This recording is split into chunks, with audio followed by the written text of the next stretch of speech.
Hello, this is Tracy Colburn, and this is an introduction to my project entitled Critical Congenital Heart Defect Screening Program, a Quality Improvement Project for DNP 806 at Northern Kentucky University. So first I'd like to explain a little bit about the background of what CCHD screening is. CCHD is the critical congenital heart defects, and those are the group of congenital heart defects that require surgery in the first year of life in order for survival. Most of the time, these newborns that are born with CCHD type of defects, those defects are asymptomatic. And so we're discharging newborns from the hospital without knowing that they have anything wrong with them. And tragic things have been happening. So back in 2011, a universal screening guideline was introduced for screening for CCHD, which uses pulse oximetry. And they're identifying these babies earlier. There's different procedures that are involved in the CCHD. So the actual guideline said you should screen babies, but it didn't really specifically say how to screen them or what procedure should be used. In the state of Illinois, back in 2013, a bill was passed that all hospitals and birthing centers in Illinois needed to screen for CCHD using pulse oximetry, but again, we're not exactly sure what specific guidelines were needed. And during the course of working, I noticed that different procedures were being used for CCHD screening.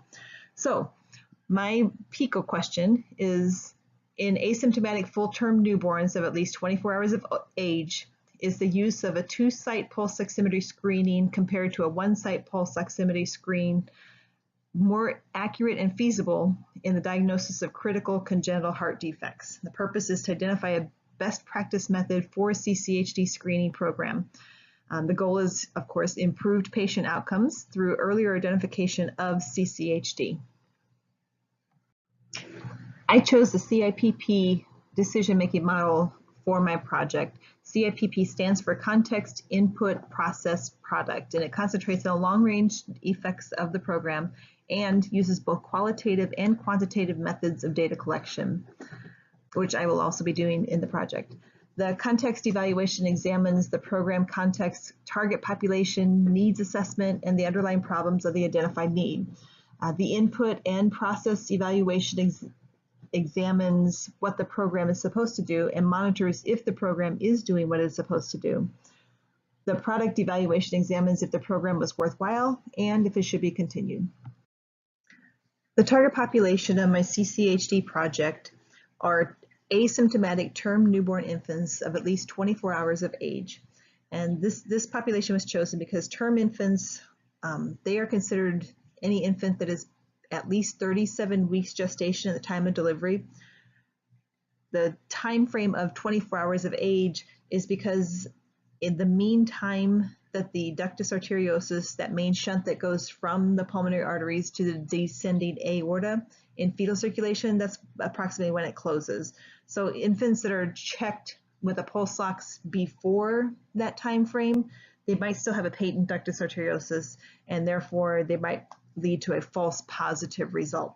So that's why this particular population was chosen.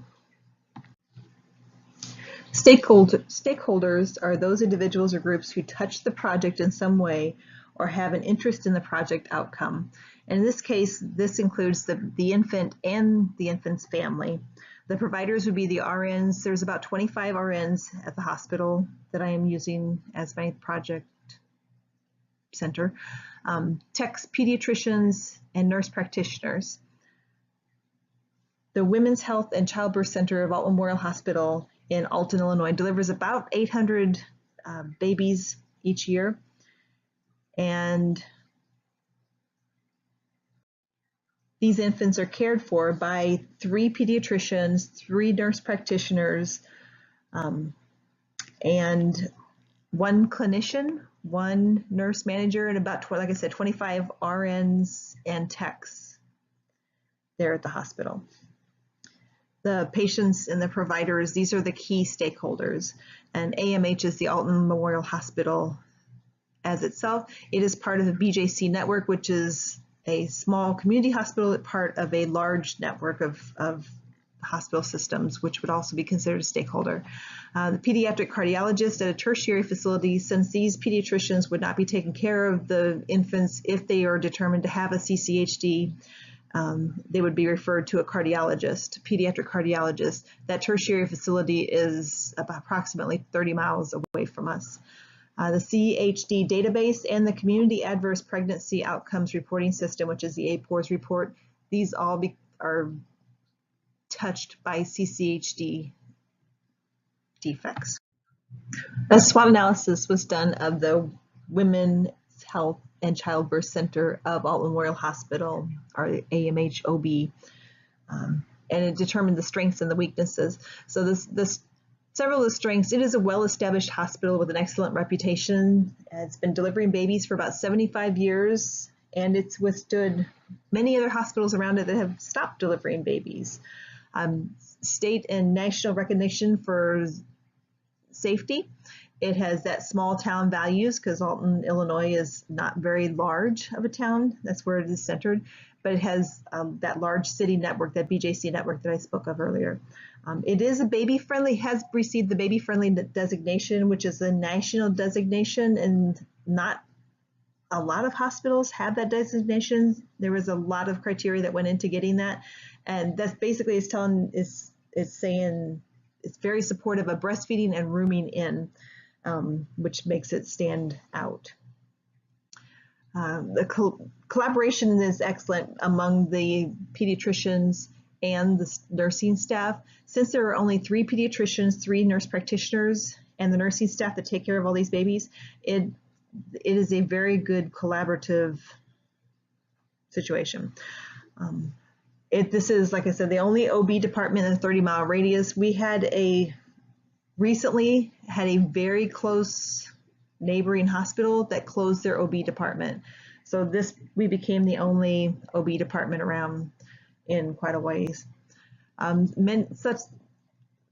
Some of the weaknesses that were identified is that this particular town, Alton, Illinois, has a 28.1% of the community is at or below poverty.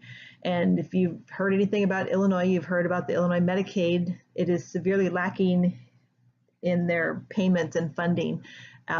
Since we have such a large population of Medicaid patients, that is an issue with payment and cost in this particular situation. We use disposable single-use oximeters, which would also increase the cost of the screen itself. That is also listed as a weakness. Couplet care, that goes along with the baby-friendly designation. I listed it in both strengths and weaknesses because couplet care does cause some time management issues. When you're taking care of 3 couplets, that's 6 patients. It's different than taking care of 6 adult patients or 6 infants. It's just, there's a lot of time management issues with that. And so I listed it as a weakness. The questionable accuracy of the current screening practice is because so many different nurses are doing it in so many different ways that it did become a question of if this is one of the problems of the CCHD screen. And of course, missing just one CCHD is one too many. So that is the criteria for this whole project. The financial aspects of the CCHD project have been analyzed using a cost analysis. There are costs associated with the pulse oximeter screening and depends on several variables.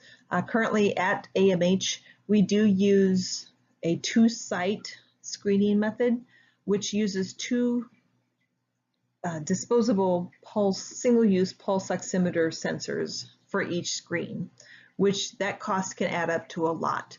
The picture on this slide here is a reusable pulse oximeter, and that would probably reduce the cost tremendously just by using a reusable pulse oximeter. Another one would be that we don't charge for each oximeter. the CCHD screen is part of the automatic admission charge for a newborn. It's just included in the initial charges.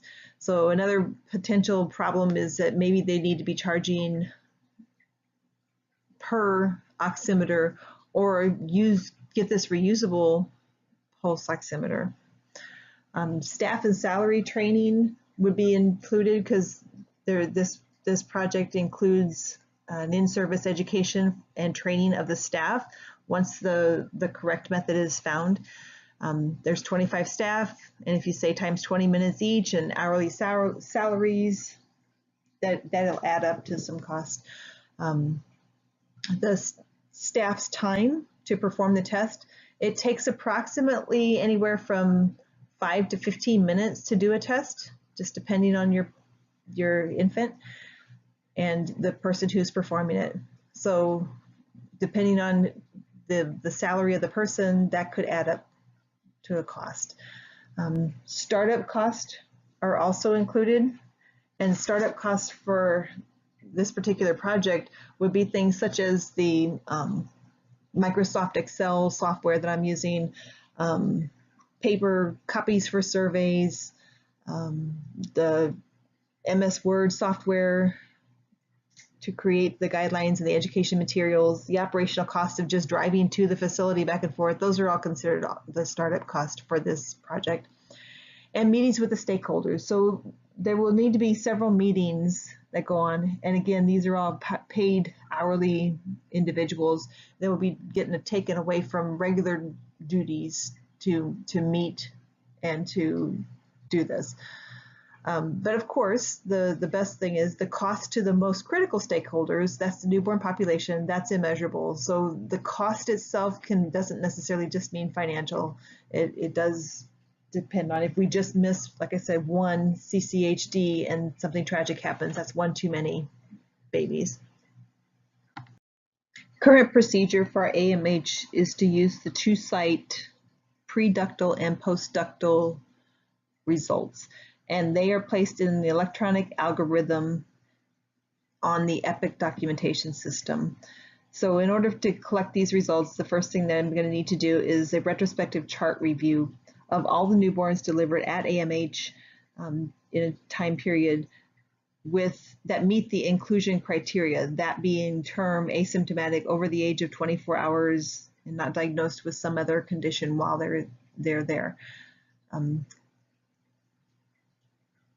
I have on the next couple slides, I do have the data collection tool, the pretest survey, the audit tools that I'm planning to use. This positive screens are going to need to be evaluated to see if they were escalated onto further screening or if they were referred to a pediatric cardiologist, as we thought. The anonymous survey is a pretest survey that I created of the staff, and I want it to be anonymous. There's 25 of them, so I'm hoping that they will feel that it is anonymous, and I want it to be honest. After an in-service and after the project education part of it, I'd like to do a post-test, which would include like a skills demonstration as well. One of the other instruments is creating a budget for the project itself, and then a post-implementation procedure audit. So I plan to go back after the project is completed, after a time period, and check to see if the procedure is still being completed properly according to what we discover in our research. This is the data collection tool. It's pretty simple. It's just to collect the information from the retrospective chart review and copy it down, and then if there was a diagnosis, if there was a referral, if there was one screen or a second screen, because after the first screen failed, there is a chance for a second screen to fail or pass. This is the staff survey pre-test, the anonymous survey that I want them to fill out honestly. It's just asking about the procedure itself.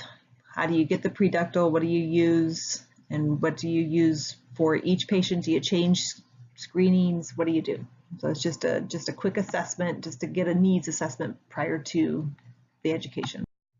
And this is just a simple form, just an audit. So after the procedure, after some time has gone by, just to see if are they still doing compliant with the procedure.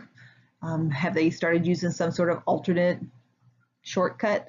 What equipment did they use for the procedure? So it's just a follow-up audit.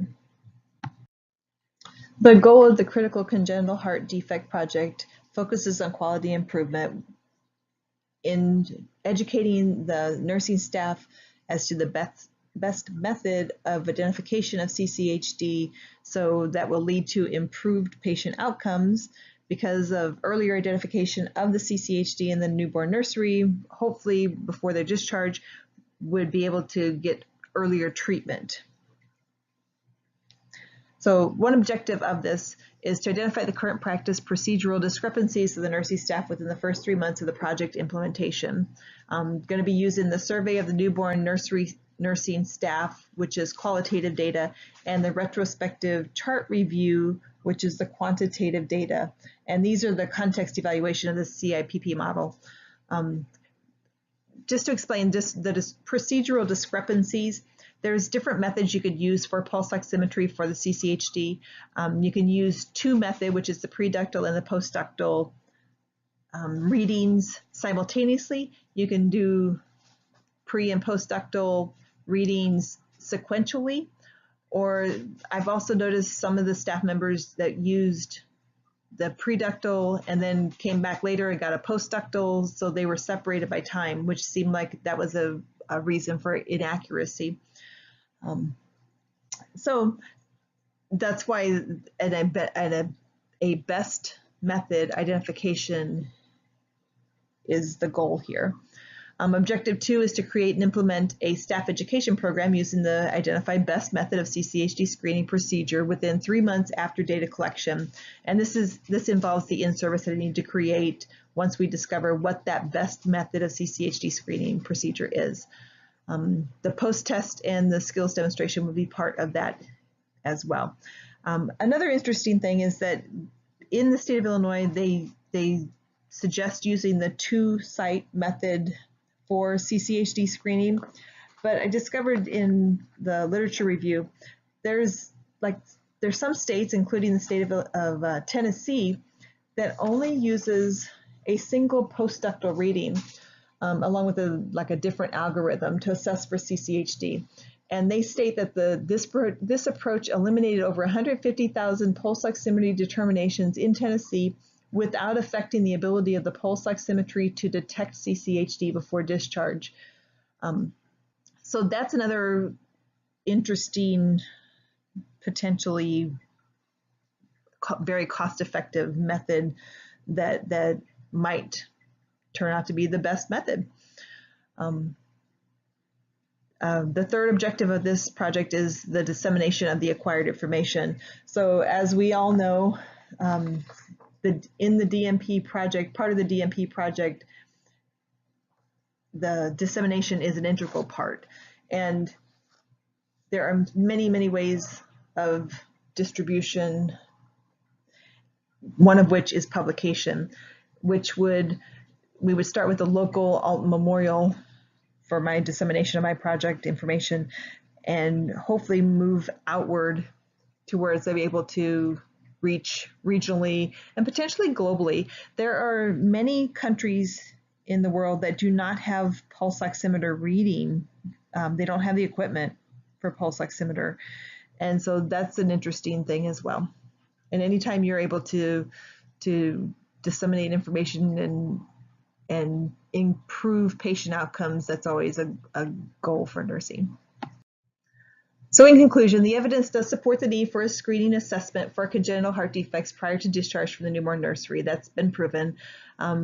It's just a best method is the plan here. So I hope this DMP project will add to the evidence base in hopes of improving patient outcomes indirectly through the use of staff education and dissemination of knowledge obtained. So thank you so much for listening.